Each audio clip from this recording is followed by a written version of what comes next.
అచ్చరం తప్పు పోతే వాళ్ళు వీళ్ళైతారు వీళ్ళు వాళ్ళైతారంటే ఏందో అనుకున్నాం. కానీ గిది చూస్తే గది నిజమే అనిపిస్తున్నదుల్లా. అగో తమిళనాడు సీఎం స్టాలిన్ సారు బొమ్మెనక ఏం రాసి పెట్టిండ్రో చూడుండ్రి.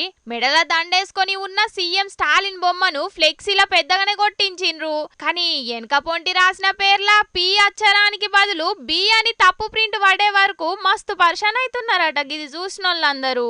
పదంలా ఒక్క అక్షరం తప్పు పడే వరకు ప్రైడ్ ఆఫ్ తమిళనాడు కాస్త బ్రైడ్ ఆఫ్ తమిళనాడుగా మారిపోయింది. ఇగి ముచ్చట సోషల్ మీడియాలో మస్తు వైరల్ అయ్యే వరకు చిత్రమైన కామెంట్లు పెడుతున్నారు చాలా మంది. దరిద్రాన్ని జేబులో పెట్టుకొని తిరిగినట్టే ఉన్నట్టున్నది పాపం ఇప్పుడు తమిళనాడు సర్కారోళ్ళ పరిస్థితి అయితే. మొన్నే గీ నడుమ ఇస్రో పోస్టర్ల మీద షైనా బొమ్మను పెట్టే వరకు చాలా మంది తోటి తిట్లు పడ్డరు. ఇక ఇప్పుడు స్టాలిన్ సారు బొమ్మెనక బ్రైడ్ అని రాసే వరకు మల్లో పారి పప్పుల కాలేసినట్టున్నది సర్కారు పరిస్థితి అని అనబట్టిండ్రు గీ ముచ్చట ఎరకైనోళ్ళు.